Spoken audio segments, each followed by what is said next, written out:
प्रश्नकाल आप देख रहे हैं। अयोध्या का राम मंदिर आज संपूर्ण हो गया।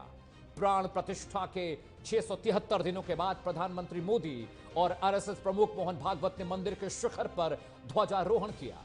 इस दौरान प्रधानमंत्री नरेंद्र मोदी ने अपने 32 मिनट के भाषण में कई ऐसी बातें कही जिसे सुनने पर समझने में यह अंदाजा लगाने में कतई मुश्किल नहीं आई कि अयोध्या से पीएम मोदी ने 2027 के रण का शंखनाद कर दिया है। अयोध्या से संदेश आया किसका? उत्तर प्रदेश। अपने भाषण के दौरान पीएम ने कहा कि सदियों के घाव पर मरहम लग गया, सदियों की वेदना पर आज विराम लग गया। सदियों से आस्था डिगी नहीं, एक पल भी विश्वास टूटा नहीं। धर्म ध्वजा केवल ध्वज नहीं बल्कि भारतीय सभ्यता के पुनर्जागरण का प्रतीक है। आने वाली सदियों तक यह ध्वज प्रभु राम के आदर्शों का उद्घोष करेगा। यह ध्वज प्रेरणा देगा कि प्राण जाए पर वचन न जाए। अयोध्या वो भूमि है जहां आदर्श आचरण में बदलते हैं। ये वही भूमि है जहां राम ने जीवन शुरू किया। इसी धरती ने बताया कि एक व्यक्ति अपने समाज की शक्ति से कैसे मर्यादा पुरुषोत्तम बनता है। जब भगवान यहां आए तो युवराज राम थे, लौटे तो मर्यादा पुरुषोत्तम बनकर लौटे। पीएम ने कहा कि मैकाले ने जो सोचा था उसका प्रभाव व्यापक हुआ। हमें विकार आ गया कि विदेशी चीज अच्छी है, हमारी चीज में खोट है। हर कोने में गुलामी की मानसिकता ने डेरा जमा रखा है।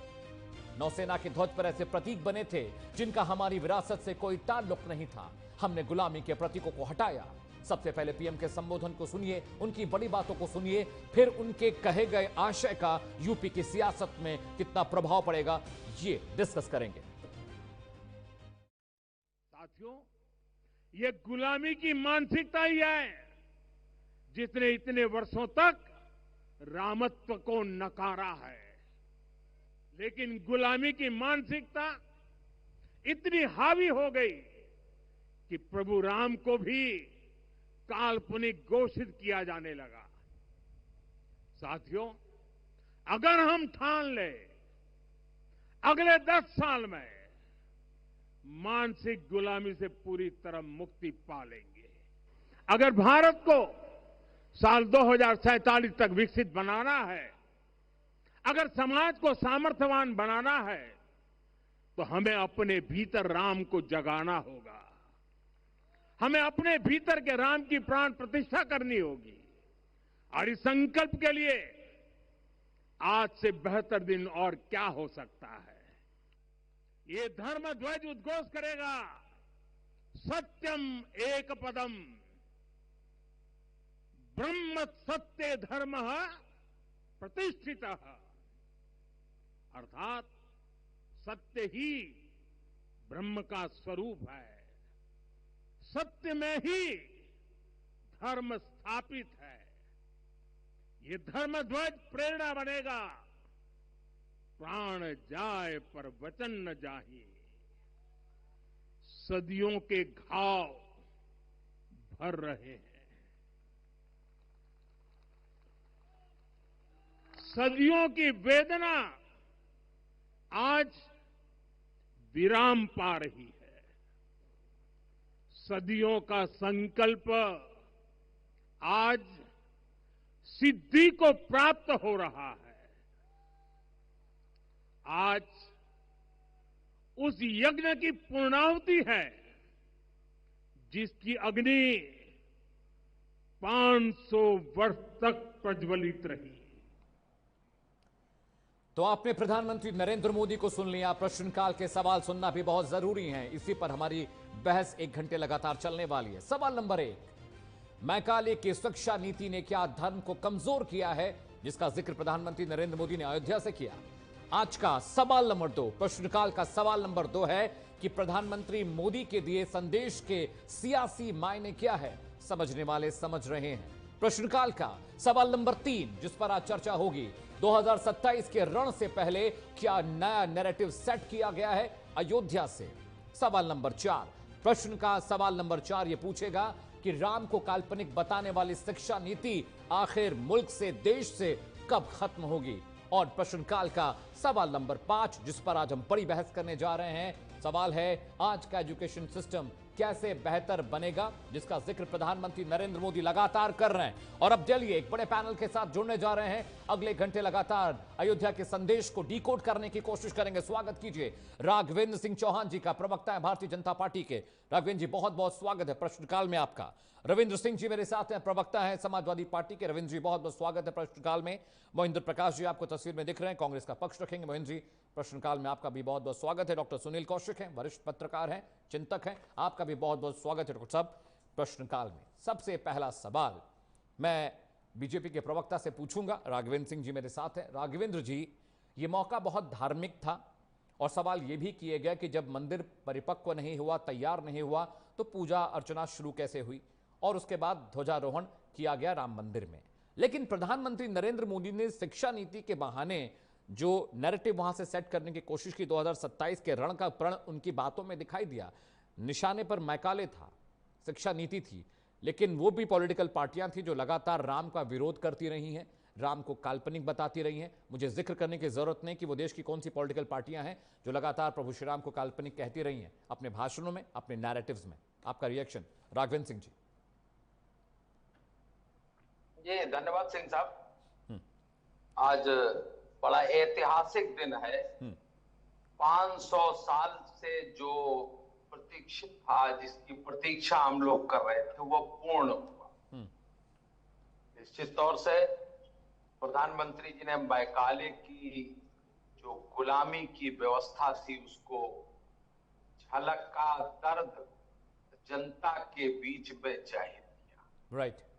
मैकाले को आप सर्च कर सकते हैं गूगल पर कि मैकाले की क्या नीतियां थी। उसका नाम ही था मैं काले। मैं के साथ वो काला था और वो काला अध्याय हिंदुस्तान में जोड़ना चाहता था जी। इसलिए उसकी जो मैं थी जी। वो आज समाप्त हुई और कालापन दूर करने के लिए ही प्रधानमंत्री जी ने आगाह किया है कि ऐसे काले कानून वाले व्यक्तियों को, ऐसे काले कानून वाले लोगों को, ऐसे काले दिल के लोगों को जिनको आप कीजिए कि राम को काल्पनिक कहने वाले देश को काल्पनिक चाहते थे, देश के प्रति उनका क्या भाव, देश के प्रति वो क्या सोचते थे, देश के प्रति उनकी क्या सोच थी।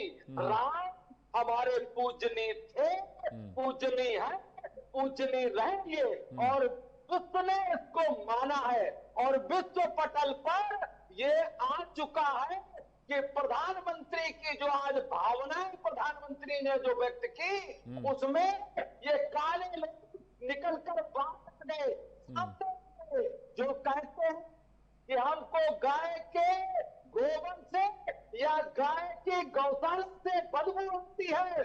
उनको सोचना चाहिए, उनको मानना चाहिए, उनको जानना चाहिए, उनको समझना चाहिए कि देश किस राह पर चल पड़ा है। राम को काल्पनिक कहने वाले लोग किनारे किए गए, किनारे किए जाएंगे और निश्चित तौर से ये जो मैकाले हैं, ये मैकाले के सोचने की आवश्यकता निश्चित रूप से है, जो कि देश का हर व्यक्ति, हर नागरिक सोच रहा है। ये राघवेंद्र जी को जो ऐसे नीतियों के मानने वाले लोगों को देश से बाहर किया जाए और देश की सुरक्षा के प्रति जो हमारे प्रधानमंत्री जी का भाव है वो निश्चित रूप से जनता ने समझने का कार्य किया है। आज पूर्ण रूप से हम उन गुलामी की जंजीरों से मुक्त हुए हैं। निश्चित रूप से ये बहुत ही अच्छा मौका है। ठीक है, मैं कांग्रेस प्रवक्ता के पास जा रहा हूं, उसके बाद मैं रविंद्र सिंह जी के पास जाऊंगा। महेंद्र भाई, ये मौका धार्मिक था और अयोध्या में जिस तरह से ध्वजारोहण हुआ और तमाम वहाँ पर वीआईपीज पहुँचे थे, प्रधानमंत्री नरेंद्र मोदी वहाँ पहुँचे और तमाम जो पूजा पाठ का प्रबंधन था वो सब चीज़ें हमें देखने को मिली। लेकिन अयोध्या से पॉलिटिकल नैरेटिव भी सेट किया गया। लगातार कांग्रेस पर बीजेपी आरोप लगाती रही है कि कांग्रेस ने हमेशा से प्रभु श्री राम को काल्पनिक कहा है।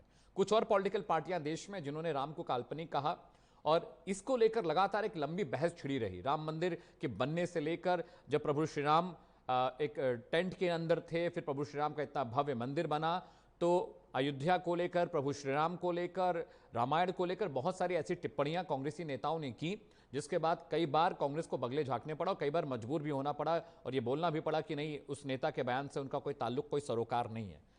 2027 का रण अब बिल्कुल सेट लग रहा है। अयोध्या से संदेश किसका? उत्तर प्रदेश। मोहिंद्र प्रकाश जी। जी हाँ अमित जी, मैं 3 बातें कहना चाहता हूं जी। सबसे पहले मैं नकारता हूं कि कांग्रेस ने कभी भी राम के अस्तित्व को अस्वीकार किया है। आपने याद हो, स्वर्गीय राजीव गांधी जी ने टेलीविजन पर राम के नाम की रामायण और महाभारत भगवान श्री कृष्ण के सीरियल को शुरू किया, जो डिजिटल क्रांति के और आधुनिक भारत के एक प्रणेता थे, जिन्होंने हिंदुस्तान के कंप्यूटर युग में लाके हिंदुस्तान की शक्ल बदल दी। आज भले ही कोई गाल बजाता रहे, लेकिन उसके जनक वही थे। तो जिस सीरियल को घर घर में पहुंचाया गया टेलीविजन द्वारा, भगवान श्री कृष्ण की लीलाएं पहुंचाई गई टेलीविजन के द्वारा, वो राम को कैसे नकार सकती?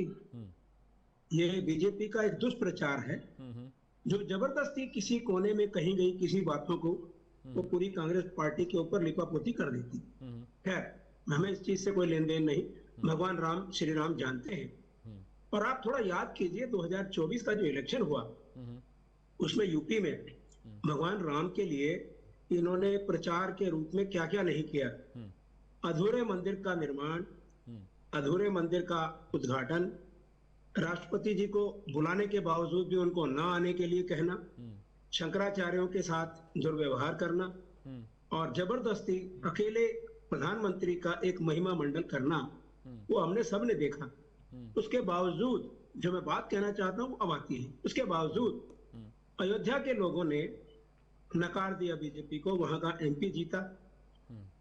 जहां पर प्रधानमंत्री जी लड़ने गए इलेक्शन वाराणसी, वहां वो बमुश्किल जीते।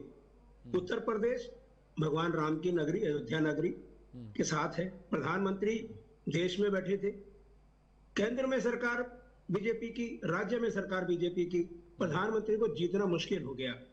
तभी ये धारणा है मन में लोगों के, और बीजेपी के मन में भी ये धारणा है कि भगवान राम हमारे साथ नहीं है।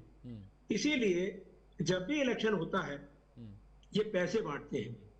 अगर इन्होंने काम किया होता, भगवान राम का नाम लिया होता, भगवान राम को श्रद्धा पूर्वक जिस तरह शंकराचार्य जी कहते हैं, उसको एक नियमानुसार जो हमारे ग्रंथों में लिखा है कि किस तरह यज्ञ होना है, किस तरह उद्घाटन होना है, कैसे मंदिर बनना है, कैसे गर्भगृह की स्थापना की जानी है, उन सबको पीछे छोड़ते हुए एक ही व्यक्ति का महिमा मंडन किया गया। अब आपने एक चीज और भी नोट की होगी अमित जी, जब भी कहीं इलेक्शन आता है नॉर्दर्न इंडिया में, बिहार हो, हरियाणा हो, योगी जी का राम मंदिर में जाने का कार्यक्रम शुरू हो जाता है। अब जब इलेक्शन नहीं होंगे 2-3 महीने वो बिल्कुल राम मंदिर नहीं जाएंगे। जैसे ही इलेक्शन आएगा वो 3-3, 4-4 दफा इलेक्शन के लिए राम मंदिर जाएंगे और उसको टेलीविजन पर बड़ी प्रचारित किया जाएगा। भाई सभी जाते हैं, अमित जी आप भी मंदिर जाते होंगे, मैं भी जाता हूँ, हम भी घर में यज्ञ कराते हैं, आप भी कराते होंगे, मेरे साथी यहाँ बैठे ये भी कराते हैं। भाई कभी हमें भी टेलीविजन पे दिखा दो। राहुल गांधी हम को हिंदू एक पूजा बार भेज पर दीजिए राम मंदिर, सभी जाते हैं तो राहुल गांधी क्यों नहीं जाते? थोड़ा मैं कह दूं, जाते हैं आप तो देखिए मैंने आपको शांति से क्यों नहीं जाते वहां पर? सभी जाते हैं तो पप्पू को भेज दीजिए वहां ना। मैं ब्राह्मण हूँ, पाराशर गोत्री ब्राह्मण हूँ, हरियाणा से हूँ, मैं शास्त्रों को भली भांति जानता हूँ। ब्राह्मण क्षत्रिय वैश्य शूद्र में कोई दोष नहीं समझती, ये यहाँ पर मत बताइए।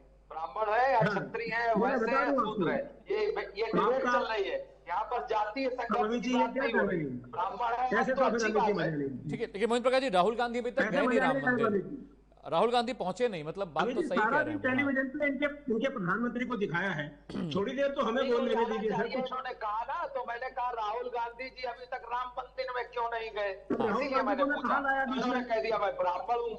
राघवेंद्र जी जवाब ले लेते हैं। मोहिंद्र प्रकाश जी, राम मंदिर राहुल गांधी पहुंचे नहीं, जरा जवाब दीजिए, फिर मैं रविंद्र सिंह जी के पास जा रहा हूँ। हाँ, राहुल गांधी पहुंचे नहीं क्यों? एक चीज बड़ी तय है, भगवान विष्णु बड़े खुश हैं। भगवान विष्णु ने अपना नाम बीजेपी के द्वारा अपना राहुल रखवा लिया है, क्योंकि राहुल राहुल जितना जपते हैं ये, भगवान राम का नाम उतनी बार नहीं लेते, तो आपको मुक्ति प्राप्त होगी। सिंह साहब, आप राहुल गांधी का नाम खूब लीजिए, मुक्ति प्राप्त हो। खैर, मैं अपनी बात पे आता हूं। देखिए, भगवान राम अंग्रेजों के समय बाबरी मस्जिद, आप भी मानते, जब अंग्रेजों का 2 साल राज था तो भगवान राम का मंदिर टूटकर बाबरी मस्जिद वहां थी ना। मुझे मेरे साथी ये 3 बैठे हैं, इनमें इतिहासकार भी होंगे। किसी भी हिंदू ने 200 साल अंग्रेजों के राज में राम मंदिर के निर्माण के लिए क्या कोई प्रार्थना भी की, कोई संघर्ष किया? आंदोलन तो बहुत दूर की बात है। बताइए, अगर कोई बता दे तो मैं उसके पांव छूऊंगा। 200 साल ये अंग्रेजों ठीक है मोहन प्रकाश जी, करते रहे। मैं आपसे सवाल मैं चाह रहा था कि आप, ठीक है राघवेंद्र जी के सवाल का आप जवाब देंगे कि राहुल गांधी राम मंदिर क्यों नहीं पहुंचे, आपने जवाब नहीं दिया। मैं रविंद्र सिंह जी के पास जाता हूं, बहुत जहीन प्रवक्ता हैं, डेटा एनालिसिस और फैक्ट फिगर्स बहुत होते हैं। रविंद्र सिंह जी, मोहन प्रकाश जी बहुत लंबा हो गया। आप गए हैं? हाँ, मैं 4 बार जा चुका हूँ, 4 बार सर। ये सौभाग्य मिला, प्रभु राम के दर्शन का सौभाग्य मुझे मिला है। मैं तब भी गया जब मंदिर पे उनकी जब मूर्ति स्थापित हो रही थी, तब भी सौभाग्य मिला जाने का। और उसके बाद मैं 3 बार और गया। तो प्रभु राम की बड़ी कृपा है मेरे ऊपर कि उन्होंने मुझे दर्शन दिए और मैं गया हूं और मैंने उनकी मूर्ति को छुआ भी है सर। उनके अनावरण से पहले उस मूर्ति को छूने का सौभाग्य भी प्राप्त हुआ मुझे। प्रभु राम की बड़ी कृपा रही मेरे ऊपर। मैं रविंद्र सिंह जी के पास जा रहा हूं। सवाल का जवाब दीजिए, 200 साल अंग्रेजों के राज में क्या कोई आंदोलन किया गया? चलिए ठीक है, पूछ लेंगे बीजेपी से। रविंद्र सिंह जी, मैं चाहता हूं कि आप थोड़ा सा फैक्चुअल बात थोड़ा समझाइए मुझे भी और दर्शकों को भी। मैकाले का जिक्र किया गया कि एजुकेशन सिस्टम इतना खराब था कि प्रभु श्री राम को काल्पनिक बना दिया गया। एजुकेशन सिस्टम इतना खराब था कि हिंदी को नगण्य कर दिया गया, अंग्रेजी भाषा में काम करने के लिए कहा गया। हमारे जो धर्म थे, हमारे जो विचार थे, हमारे जो गुरुकुल थे, उनको खत्म करने की बात की गई। तो रीजनल लैंग्वेजेस को खत्म कर दिया लॉर्ड मैकाले। उन्होंने कहा कि अंग्रेजी ही माध्यम होना चाहिए। उन्होंने कहा कि रक्त और जो चरित्र और जो खून जो मांस है वो भले भारतीय हो, लेकिन सिस्टम ब्रिटिश होना चाहिए। प्रधानमंत्री नरेंद्र मोदी ने अयोध्या से ये बात कह के कहीं ना कहीं 2027 के लिए एक इलेक्शन सेटिंग तो जरूर की। उन्होंने कहा भाई कि वो पार्टियां जो जिनकी वजह से प्रभु श्री राम को काल्पनिक बताया गया है, वो जो नैरेटिव प्रभु श्री राम को काल्पनिक बताने वाला था, वो कहीं ना कहीं ऐसे लगा कि पॉलिटिकल एजेंडा सेट उन्होंने किया है। भले धार्मिक आयोजन था, लेकिन पॉलिटिकल एजेंडा सेटिंग हुई है जम के उनके भाषण में 32 मिनट के संबोधन में। रविंद्र सिंह जी। अमित जी, मैकाले की बात बहुत पीछे चली गई है, ना कोई याद करता है और भारत की ज्यादातर जनता मैकाले को जानती नहीं है, केवल आरएसएस और भारतीय जनता पार्टी को छोड़ते हैं। तो उस विषय पे बात करना ही बेकार है। और नरेंद्र मोदी की मजबूरी है। आपसे अनुरोध है, राघवेंद्र जी पे नियंत्रण रखेंगे, ये नियंत्रण हो बैठते हैं। अब हमारा ये मानना है कि जो एक संगठन एक झंडे के आगे अल्बेनियाई सलाम करके झुकाता है भारत की जनता को, वह हिंदू विरोधी है और वैदिक धर्म विरोधी है। इतना विरोधी है वैदिक और हिंदू धर्म विरोधी कि वैदिक धर्म और हिंदू धर्म नाम लेने में भी वो गुरेज करते हैं, नाम ही नहीं लेते हैं, कोई नया सनातन धर्म नाम लेते हैं। अब प्रधानमंत्री जी ने और उत्तर प्रदेश के मुख्यमंत्री जी ने जो कुछ भी किया है अयोध्या जी में, लगातार करते आ रहे हैं, क्या दोनों तरीके से हिंदू और वैदिक धर्म विरोधी भी है और संविधान विरोधी भी है। क्योंकि वैदिक हिंदू धर्म में 2 अलग अलग स्थान होते थे। एक राजा का स्थान होता था जो सत्ता देखते थे, एक राजगुरु का स्थान होता था जो धर्म देखते थे। इन लोगों ने गड्ढवड्ड कर दिया। अब संविधान के हिसाब देखें तो संविधान में धर्म को नहीं मिला सकते हैं।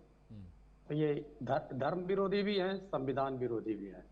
आज जो अयोध्या जी में कार्यक्रम हुआ, उससे यह स्पष्ट हो गया है कि जो हमारे हिंदू धर्म के श्रेष्ठ आचार्य हैं, आचार्य शंकराचार्य ज्योतिर्मठ के पीठाधीश्वर जी, उन्होंने कहा था कि धर्मशास्त्र के विरुद्ध इसका लोकार्पण किया जा रहा है, प्राण प्रतिष्ठा की जा रही है। तो आज की जो भी कार्रवाई अयोध्या जी में की गई, उससे स्पष्ट हो गया कि हमारे आचार्य शंकर पीठ के जो स्वामी अभिषेकानंद महाराज जी हैं, तो उन्होंने इस बात को सही कहा था। अब आते हैं, आपके 5 प्रश्न थे। उस 5 प्रश्न का, क्या मैकाले धर्म को कमजोर कर सकता है? कोई किसी के धर्म को कमजोर करने में सक्षम नहीं है। राक्षस भी बहुत पैदा हुए, वो नहीं कर पाए, और मैकाले का नाम भारत में कोई जानता नहीं है। मोदी जी की सियासत के क्या मायने हैं? तो केवल एक ही मायने हैं कि एक अकेला सब पर भारी। कहा था कि मुसलमानों के हैं तो फक्र के। अरे चुप रह, तुझे तमीज नहीं बीच में कूदने की, बदतमीज आदमी। अरे बदतमीज आदमी, चुप रह तू। रविंद्र सिंह जी भाषा, रविंद्र सिंह जी भाषा इस तरह, रविंद्र सिंह जी इस तरह से तू तड़ाक नहीं। रविंद्र सिंह जी, आप उनको मना कर सकते हैं बोलने के लिए। रविंद्र सिंह जी, आप उनको बोलने के लिए मना कर सकते हैं। तू तड़ाक मत करिए, तू तड़ाक नहीं। Raghavendra Singh ji, listen to me, Raghavendra Singh ji, Ravindra Singh ji, तू तड़ाक नहीं, तू तड़ाक नहीं, रविंद्र सिंह जी, तू तड़ाक नहीं, तू तड़ाक नहीं। इसीलिए खानदान दूषित है, उसका खानदान राक्षसी में पैदा हुआ है, राक्षसी भाषा का प्रयोग करता है, ये राक्षस है और राक्षस की तरह बोलेगा। इसका शकल भी राक्षसों जैसा ही है, इसकी राक्षसी प्रवृत्ति यहाँ भी दर्शा रही है, इसके खानदान में दर्शाती होगी इसकी राक्षसी प्रवृत्ति, और अपनी राक्षसी प्रवृत्ति हर जगह दिखाता है, सबके साथ दिखाता है, कहीं भी बैठेगा तो इसकी राक्षसी प्रवृत्ति दिखाई पड़ेगी, क्योंकि इसकी पार्टी प्रभु राम की विरोधी है। प्रभु राम को वह संतान कहती है, प्रभु राम को नरेंद्र मोदी का बाल दिखाती है। ये अपराधी जो है, ये हर जगह। ठीक है डॉक्टर सुनील कौशिक, ठीक है, ठीक है, कोई बात नहीं, ठीक है सर, रिलैक्स, राघवेंद्र जी, रिलैक्स, राघवेंद्र जी, रिलैक्स। आपने जानबूझ के कराया है, तो यह निश्चित रहिए कि आप मेरी आवाज को बंद करिएगा अगली बार भी, नहीं तो यह राक्षस बोल नहीं पाएगा। कोई बात नहीं रविंद्र जी, अपनी बात पूरी करिए। जी जी, मैं चुनावी लिहाज से आपका चाहता था, आप क्या सोचते हैं चुनावी लिहाज से 2027 की विधानसभा चुनाव के लिहाज से? राक्षस बीच में कूद पड़ा। कोई बात, भाषा देखिए रविंद्र सिंह जी, भाषा, मैं आपकी बात बोल रहा था। भाषा पहुंचे, मैंने आपको पहले आगाह कर। रविंद्र जी, भाषा का थोड़ा सा संयम रखिए, कोई भी प्रवक्ता किसी को बीच में टोक सकता है। सुनिए मेरी बात, कोई भी किसी को टोक सकता है डिबेट में, लेकिन इस तरह तू तड़ाक तो नहीं करेंगे ना रविंद्र जी, बात पूरी करिए। रविंद्र जी, मैं कह रहा हूं कि कोई भी किसी के बीच में बोल सकता है, लेकिन तू तड़ाक वाली भाषा नहीं होनी चाहिए। वो आपको बोलने नहीं दे रहे हैं, आप उस पर प्रतिक्रिया दीजिए। ये भाषा नहीं सर, नहीं, I will not allow this sir, no. Ravindra Singh ji, please उत्तर दे रहा था। चलिए, ठीक है, प्रश्न का उत्तर दे रहा था। बात पूरी करिए। फिर आपने पूछा था कि क्या मोदी जी के सियासत के क्या मायने हैं, तो कि एक अकेला सब पर भारी, इसके सिवा कुछ भी नहीं उनके सियासत के माने। 27 में क्या नया नैरेटिव गढ़ रहे हैं, इनके पास कोई नया नैरेटिव है ही नहीं। सबसे गरीब देश हो चुका है, सबसे कमजोर देश हो चुका है, धर्म का दुरुपयोग करने के सिवा कोई नया नैरेटिव नहीं है। आपने कहा राम को काल्पनिक किसी ने नहीं कहा, और एजुकेशन इसीलिए तुमको राक्षस दिखते हैं सब। राक्षस तो खानदानी राक्षस चुप। रविंद्र सिंह जी, भाषण मत दीजिए, इस तरह की कोई सुन ना पाए, भाषा का थोड़ा संयम रखिए। मोहिंदर प्रकाश जी, भगवान राम को अवैध संतान कहने वाले, तेरी पार्टी राक्षस, तू राक्षस, तेरा बाप राक्षस। तू ऐसा करेगा तो तू हार्ट अटैक से अभी चला जाएगा। यही थोड़ी देर बाद तुझे हार्ट अटैक भी पड़ने वाला है। ऐसे राक्षसों का इलाज हम लोग करते हैं, जिनके अंदर आसुरी प्रवृत्ति है, जिनके अंदर राक्षसी प्रवृत्ति है, जो माता जानकी को टेस्टी बेबी कहते हैं, जो हनुमान जी को दलित कहते हैं, जो खुद जाके विष्णु जी बन जाते हैं, ऐसे राक्षसों का। ठीक है रविंद्र सिंह जी, थोड़ा भाषा ठीक है। राघवेंद्र जी, रिलैक्स गाइस, सुनिए, शांति। Let's make it a good debate. Ravindra ji, अगर आपके बीच में कोई बोल रहा है तो आप उसको टोकने की बात पर बात कर सकते हैं आप, लेकिन ये तू तड़ाक, राक्षस और ये नहीं। राघवेंद्र जी, अगर आपको टोक रहा है आप उनको टोकिए, आप उनको अपनी बात रखने मत दीजिए। डिबेट का मतलब यही होता है। देखिए, मोहिंदर प्रकाश जी को भी बीच में उन्होंने टोका, लेकिन मोहिंदर जी ने कोई अपशब्द, किसी खराब भाषा का इस्तेमाल नहीं किया। ठीक है, मैं आऊंगा, रविंद्र जी आऊंगा। डॉक्टर सुनील कौशिक मेरे साथ हैं, वरिष्ठ पत्रकार। सुनील जी, एक तो समझ में नहीं आता कि जो प्रवक्ता हैं आजकल के इतने एग्रेसिव हो जाते हैं कि भाषा की मर्यादा भी भूल जाते हैं कभी कभी। मैं समझा रहा हूं कि भाई आपको कोई बीच में बोले टोके तो आप उसको शालीनता से मना करिए कि भाई मेरे बीच में मत बोलिए, लेकिन तू तड़ाक वाली भाषा अच्छी नहीं लगती है। नेशनल टेलीविजन पर हम डिबेट कर रहे हैं। तो सुनील कौशिक, आपने पूरा भाषण सुना, प्रधानमंत्री नरेंद्र मोदी का 32 मिनट का संबोधन था। मुझे जो उसका जो एनालिसिस मुझे लगा कि कहीं ना कहीं मैकाले, शिक्षा नीति, एजुकेशन सिस्टम की वजह से जिस तरह से हमारे धर्म को किनारा किया गया, हमारी धार्मिक चीज़ों को छिपाया गया, दबाया गया, अंग्रेजी के नीचे हिंदी और उर्दू को दबाने की पूरी कोशिश हुई, हमारी संस्कृति, हमारे जो गुरुकुल थे, हमारे जो धार्मिक पुस्तकें थी, किताबें थी, उनको नजरअंदाज करने की पूरी कोशिश मैकाले के एजुकेशन सिस्टम ने की। और यही नैरेटिव प्रधानमंत्री नरेंद्र मोदी से अयोध्या ने दिया है। वो चाह रहे हैं कि भाई इसी पर अगर मामला बढ़ता है तो 27 के चुनाव में बहुत बड़ा ये इशू बनेगा। डॉक्टर सुनील, देखिए अमित जी, पहले तो मैं आपकी टीम से बड़ा विशेष अनुरोध करूंगा कि एक बार, दो बार, चार बार गलती हो सकती है। जो व्यक्ति बार बार आपकी डिबेट में गलती करते हो तो अभद्र भाषा का उपयोग करता हूं, उनको स्पेस नहीं मिलना चाहिए। ठीक, एक भाषा की मर्यादा होती है और उस भाषा की मर्यादा सबको रखनी चाहिए जी। जब हम पढ़े लिखे लोग हैं, तमाम हमारे पास संवैधानिक शब्द हैं उन संवैधानिक शब्दों का उपयोग हम कर सकते हैं जी। और मैं रविंद्र जी से विशेष अनुरोध करूंगा कि ये पहली बार मैं उनको डिबेट में नहीं देख रहा हूं। जब जब डिबेट में हिस्सा वो होते हैं तब तब बदतमीजी करने का प्रयास करते हैं। आप बड़े हैं, समाजवादी पार्टी का चेहरा हैं, लाखों लोग आपको सुनते हैं और आपको कार्यकर्ता फॉलो करते हैं आपको। और कोई भी बात आप कहिए, ससम्मान कहिए, आपके शब्दों में बहुत ताकत है। आप उन शब्दों का वो उपयोग करेंगे तो आपके कार्यकर्ता भी आपको फॉलो करेंगे। दूसरी बात अमित जी बड़ा महत्वपूर्ण आपने कही कि क्या 2027 के चुनाव का बिगुल है क्या राजनीतिक ऐसा संदेश मोदी जी ने देने का प्रयास किया जो 2027 के चुनाव को प्रभावित करेगा, चाहे मेघालय की शिक्षा हो, चाहे उन्होंने जातिगत बातें की हो, चाहे उन्होंने ऐसे तमाम एग्जाम्पल दिए हों जहां जातीयता खत्म होती है, उन सबके मंदिरों की जिक्र उन्होंने किया हो जहां छोटी जातियों से आते हैं और उनका महत्व प्रेम में क्या है, श्रद्धा में क्या है, सम्मान में क्या है, इन सबका बड़ा बखूबी उन्होंने, मुझे लगता है कि जितना गहराई से प्रधानमंत्री जी कह सकते थे कहा उन्होंने। और निश्चित तौर से हमारा देश, मैं राजनीति पे नहीं जाऊंगा, यदि आप शास्त्र उठा के देखेंगे तो निश्चित तौर से जो भी प्रधानमंत्री जी ने कहा वो शास्त्रों में हम लोग पाते हैं। आज भी हम लोग गांव गली मोहल्ले में जाएं तो वो प्यार, वो मोहब्बत, वो व्यवस्था देखने को मिलती है, बड़े शहरों में ना देखने को मिले। Right sir. एक दूसरे का सम्मान कैसे करते हैं, एक दूसरे के प्रति क्या है, एक दूसरे के को नुकसान हो जाए तो लोग किस तरीके से मदद करते हैं, ये अभी भी ग्रामीण अंचल में ऐसा है जी। और उन्होंने जो भी, अब राजनीतिक मायने तो निकलेंगे क्योंकि वो देश के प्रधानमंत्री हैं और यदि कुछ ऐसी बातें उन्होंने कही तो राजनीतिक मूल्यों को ध्यान में रखते हुए यदि हम उनका निश्चित तौर से जिक्र न करें, हम उन पर बहस न करें, चर्चा नहीं करना, तो एक बेईमानी हम लोगों के लिए भी होगी जी। क्योंकि जो भी व्यवस्था आज देखी गई और जो भी संदेश देने का उन्होंने प्रयास किया, जब हम उस वर्ग को साथ लेने का प्रयास करते हैं, उस वर्ग को सम्मान देने का बात करते हैं, तो निश्चित तौर से राजनीति उसमें झलकती है।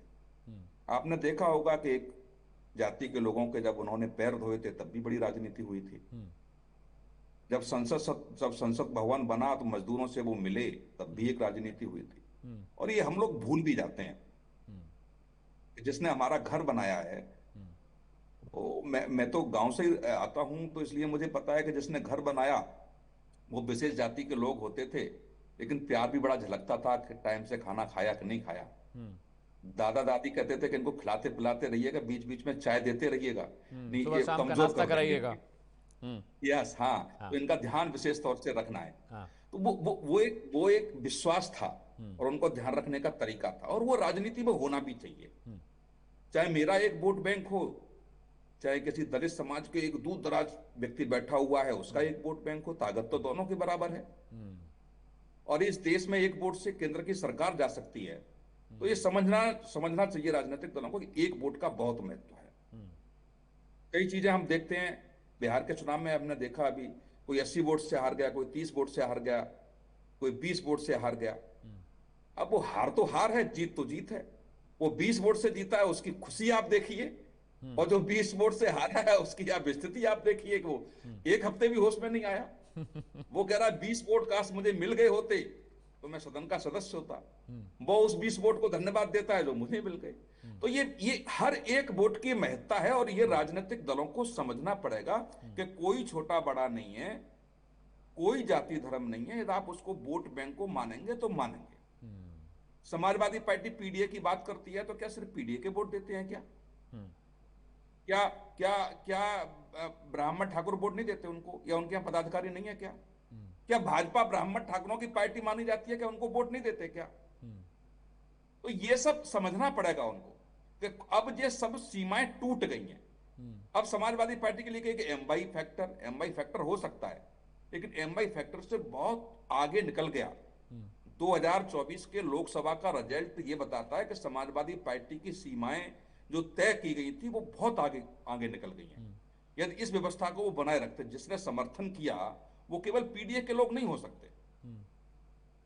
मैंने समाजवादी पार्टी के नेता से बात हो रही थी, एक गांव था, वहां तो पता चल जाता है ना गांव में, ये बूथ किसका है तो इस जाति के लोग यहाँ रहते हैं, ये बूथ किसका है तो यहाँ रहते हैं। तो हमने ये तो ब्राह्मण ठाकुरों का बूथ है, यहाँ आपको कैसे वोट मिल गया? बोला यहाँ हमारा ब्राह्मण पदाधिकारी, वो ठाकुर पदाधिकारी था। अरे पदाधिकारी था तो वोट तो दिया कि नहीं दिया? इसीलिए आप मुस्लिम क्षेत्र में आप जाकर के देखेंगे तो तब मुसलमानों का वोट भारतीय जनता पार्टी को मिला है कई जगह।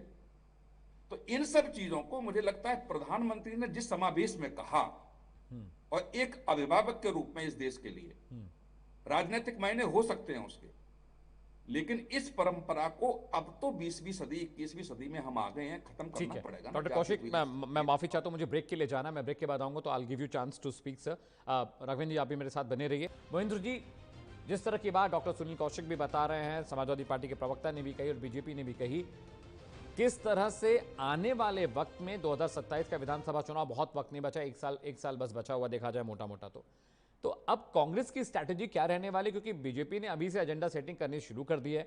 उधर बीएसपी खेमे से खबर आ रही है कि वो एमवाई समीकरण को तोड़कर डीएम समीकरण ला रही हैं, यानी दलित और मुस्लिम पीडीए की कार्ड तलाशने में लगी हुई हैं। खबर ये भी है कि आरएसएस की तर्ज पर अब जो बहुजन समाज पार्टी वो काम करना शुरू कर रही है, वो मंडलों में जाएगी, घरों में जाओगी, कस्बों में जा जाकर वहां पर कन्विंसिंग करेगी, लोगों से मुलाकात करेगी। कांग्रेस का क्या चल रहा है, क्या प्लानिंग है? क्योंकि बहुत बढ़िया प्रदर्शन आपके ना तो विधानसभा चुनाव में रहे हैं, ना तो लोकसभा चुनाव में रहे, और बिहार में तो आपने देखा ही क्या हालत हो गई है, 19 से 6 पर आ गए सिमट के। जी हाँ अमित जी, आप एक बात जानिए, कांग्रेस पार्टी हमेशा हिंदुस्तान के साथ रही है। हमने कभी जाति की, कभी इस व्यवस्था पर हमने कभी राजनीति नहीं की। जबरदस्ती हम पर थोपा जाता है। मैंने अभी एक सवाल पूछा जिसका मेरे किसी साथी ने जवाब नहीं दिया।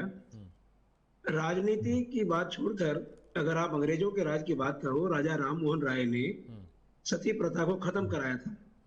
मैं पूछना चाहता हूँ, 200 साल कम नहीं होते क्या किसी हिंदू संगठन या किसी व्यक्ति ने क्या हिम्मत की कि ये राम मंदिर का उदाहरण किया जाए, इसको निर्माण किया जाए? ये अंग्रेजों के पिट्ठू थे जनाब। अंग्रेजों को ना तो इनका राजनीति में आजादी की लड़ाई में कोई हाथ था, बता दीजिए कुछ हो तो मैं ये कहना चाहता हूँ कि आज जो ये राजनीति कर रहे हैं वो केवल और केवल सिर्फ धर्म का इस्तेमाल अपनी राजनीतिक रोटियां सेकने के लिए कर रहे हैं। लेकिन मेरा विश्वास है प्रभु श्री राम, अगर आपको याद हो रामायण में एक प्रसंग आता है कि प्रभु राम को जो है वो अहिरावण चुरा के ले जाता है। अब अहिरावण जब ले जाता है तो हनुमान जी मुक्त करा के लाते हैं। तो पंचमुखी हनुमान बने क्योंकि उन्होंने 5 उनको रोका। उस कहानी को मैं फिर सुनाऊंगा। तो आजकल जो है भारत में भगवान राम को ये बीजेपी रूपी अहिरावण ये चुरा कर ले गई है। आपने कर्नाटक में देखा, इन्होंने बजरंग बली की बेइज्जती की और बजरंग बली ने इनको कर्नाटक से बाहर फेंक दिया। आज बीजेपी जो धर्म की राजनीति कर रही है वो सिर्फ कुछ उन वोटरों को करने के लिए कर रहे हैं जो उनसे जुड़े हैं, हिंदू हैं, जो कट्टर बने फिरते हैं और बीजेपी के साथ थे। कुछ इनको इलेक्शन जीतने की कला क्या है? इलेक्शन जीतने की कला सरकारी दबाव, पैसे का वितरण।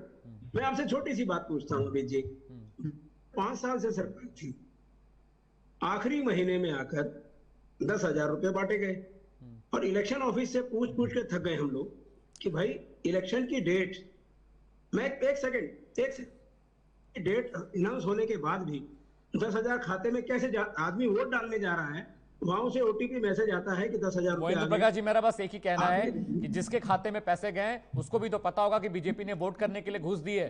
नहीं करते बीजेपी को वोट। मेरा यही कहना सबसे कि भाई अगर आप मुझे पैसे दे रहे हैं वोट करने के लिए तो भाई तो मेरे कंट्रोल में है ना, पैसा मेरे खाते में आया वो आपके कंट्रोल में था, बटन कौन सा दबाना ये तो मेरे कंट्रोल में है। बीजेपी ने ये तो जबरन तो वोट नहीं करवा दिया ना। अगर मुझे पता है बीजेपी गलत कर रही है, घूस दे रही है, पैसा दे रही है, तो वो तो मेरा मंतव्य था कि मैं उसको ना दूं, पैसा रख लूं तो भी वोट ना दूं उसको। तो ये सब बिहार वाला नैरेटिव छोड़ दीजिए। राघवेंद्र, डॉक्टर सुनील कौशिक, बड़ी अच्छी बात कही डॉक्टर सुनील कौशिक, अमित जी, बड़ी अच्छी बात कही, बहुत अच्छी बात कही। महेंद्र प्रकाश जी मैं आ रहा हूं। Doctor Sunil Kaushik, doctor Sunil please go ahead. बस मैं यही बताना चाह रहा था कि देखो राजद के वोट बढ़े, कांग्रेस का वोट बढ़ा, ऐसा तो है 2020 के अपेक्षा कम वोट हो गया, और जो वोटर इनको मिले उनके पास भी 10,000 रुपए गए। और दूसरी सबसे महत्वपूर्ण आप देखेंगे कि 2016 के लास्ट में जब विधानसभा का चुनाव 17 में जा रहा था, लैपटॉप बांटे गए उत्तर प्रदेश में। कई जगह चुनाव आयोग ने लैपटॉप को सील कराया गया, कई सालों तक सील रहे वो लैपटॉप। तो 10,000 से ज्यादा महंगा था, लेकिन समाजवादी पार्टी 44 पे आ गई। तो ये वोटर के प्रति थोड़ा सा राजनीतिक दलों को ये समझना चाहिए कि हमारे देश का वोटर इतने खरीदने में विश्वास नहीं रखता। जो मन बनाता है वोट वही वो करता है। जी ठीक है। रविंद्र सिंह जी, समाजवादी पार्टी को लेकर सर जो नैरेटिव आ रहा है कि अब आपके प्रवक्ताओं को बोला गया कि बीएसपी और मायावती पर कोई टिप्पणी ना करें, ये ऑफिशियल है, सबको पता है। दूसरा, मायावती की तरफ से भी इस तरह के बयान है कि उनके निशाने पर बीजेपी नहीं समाजवादी पार्टी है, पीडीए उनके निशाने पर है, एमवाई उनके निशाने पर है। तो चूंकि आप वरिष्ठ प्रवक्ता हैं पार्टी के और बहुत सालों से आप यूपी की सियासत को देख भी रहे हैं, समझ भी रहे हैं, उसमें हैं भी आप, समाजवादी पार्टी के लिए स्ट्रैटेजी क्या आप देख रहे हैं? क्योंकि पीडीए वाला मामला थोड़ा मुश्किल हो जाएगा अगर मायावती का पेनिट्रेशन बढ़ता है। रविंद्र भाई, जो दोनों बातें कही उसके बारे में हम लोगों को जानकारी नहीं है, क्योंकि अभी अरे सर ऑफिशियल, रविंद्र भाई ऑफिशियल ही है कि नहीं बोलना है, तो ऑफिशियल, मुझे लगा आप इस बात को तो हाँ कहेंगे रविंद्र भाई। ये तो 3 दिन पहले हम लोगों की बैठक हुई है अच्छा प्रवक्ताओं की, तो उसमें ऐसा कुछ भी ऑफिशियल नहीं है जो आप ऑफिशियल बनाने का प्रयास कर रहे हैं।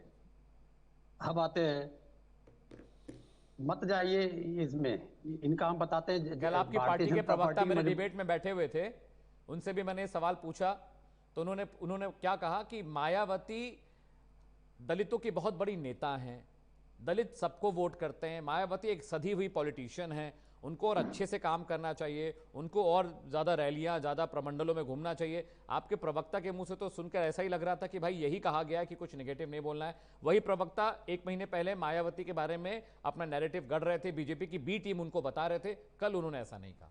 तो मुझे लगा कि शायद ये संदेश आया होगा, क्योंकि बातें बदली हुई लग रही आपको थी। लगा होगा, हाँ। आपको लगा होगा, लेकिन जो भी आपने अभी बोला है ये 100% लिखा हुआ मैं एक जगह दिखा दूंगा। हिरेन भाई जोशी ऐसे नैरेटिव भिजवाते हैं लोगों के पास। अच्छा। आइए भाई, भारतीय जनता पार्टी की जीत के कारण बता दूंगा आप।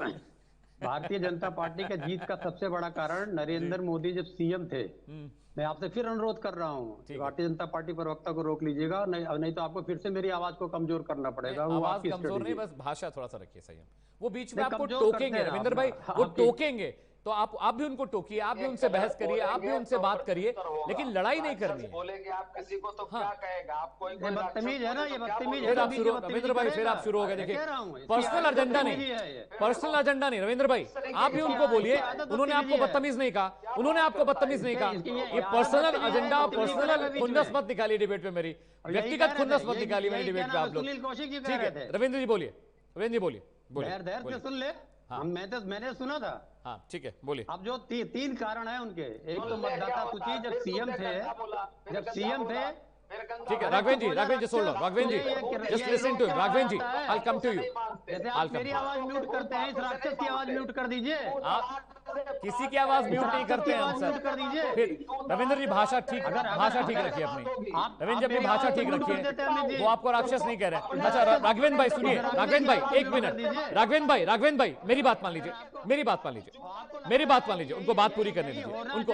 1 मिनट राघवेंद्र भाई let's make it a good debate sir. Stay Raghavendra भाई please stay with me, stay. मेरी बात सुनिए। This is my debate Raghavendra ji, this is my debate, please listen to me. हाँ Ravindra ji please go ahead. Ravindra ji please. पहला क्या है कि मतदाता सूची पे कब्जा किया था गुजरात के, और भारतीय जनता पार्टी के सारे नेताओं को निकाल के बाहर कर दिया था, शंकर सिंह बाघेला, केशव भाई पटेल और वो। दूसरा, एक अभी जो कहा था मेरे बारे में कौशिक जी ने, उसको स्टॉकहोम सिंड्रोम बोलते हैं। एक मनोस्थिति होती है, उसमें क्या होता है कि जो पीड़ा देता है उसके प्रति पीड़ा जो पाते हैं उनकी सिंपैथी हो जाती है, उसको स्टॉकहोम सिंड्रोम बोलते हैं। तीसरा बताते हैं, एक मनोविकार है फॉनिंग की। तो नरेंद्र मोदी ने मतदाता सूची में छेड़छाड़ करके पूरे भारत की जनता को, उसमें आप भी शामिल हैं, वरिष्ठ पत्रकार जी भी शामिल हैं। अभी जैसे आज दैनिक 11 ने फोटो छपवाया, भगवान राम के मंदिर का फोटो नहीं छपवाया, भगवान के राम का पताका का फोटो नहीं छपवाया, अपना छपवाया, वही स्टॉकहोम सिंड्रोम।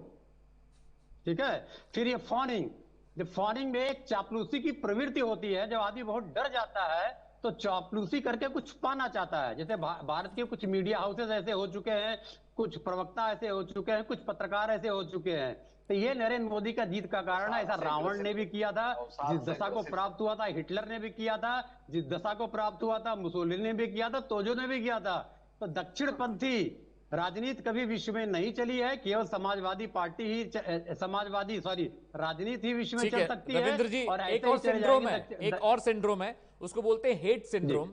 उसमें क्या होता है, जब आदमी कोई बहुत कामयाब हो जाए, बहुत प्रसिद्धि पाले, बहुत ज्यादा शक्तिशाली हो जाए, विश्वास बहुत सारा हो जाए, तो वो हेट सिंड्रोम होता है। मुझे लगता है कि कुछ लोग ऐसे भी हैं, कुछ ऐसे प्रवक्ता हैं, कुछ ऐसी पार्टियां हैं, कुछ ऐसे नेता हैं, कुछ ऐसे पत्रकार भी हैं जो हेट सिंड्रोम से ग्रसित हैं बहुत ज्यादा, मुझे लगता है। डॉक्टर कौशिक, डॉक्टर कौशिक, ठीक है, मैं आता हूँ, रविंद्र जी आ रहा हूँ। Doctor Kaushik, it's your turn. Doctor Kaushik, it's your turn sir, it's your turn. Syndrome दिखा दीजिए। ठीक है, ठीक है, ठीक है, मैं आ रहा हूँ। Doctor Kaushik, doctor Kaushik, doctor Kaushik. दो चीजें अमित जी समझनी पड़ेगी। जब हम लोग टीवी डिबेट्स में होते हैं, राइट सर, मीडिया में कुछ चर्चाएं हो रही होती हैं, राइट सर, तो समर्थक हर राजनीतिक दल के सुनते हैं, राइट सर, और जब सुनने के बाद वही जवाब देते हैं जो उनके वरिष्ठ लोग दे रहे होते हैं, उसी लहजे में, उन्हीं शब्दों में, उसी विचारधारा के साथ।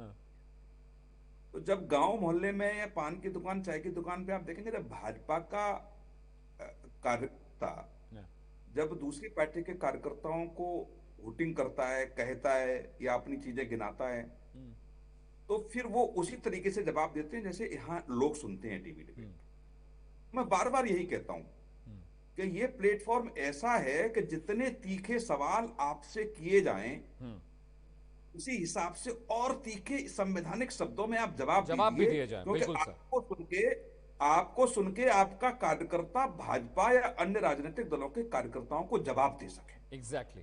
वो तार्किक शब्दों का आप उपयोग करिए, तो वो तार्किक शब्द आपके नीचे तक लोगों के पास जाए, पहुंचे। हमको गाली दे लो, आपको गाली दे लो, किसी को क्या फर्क पड़ता है इस गाली देने से? कोई फर्क नहीं पड़ता।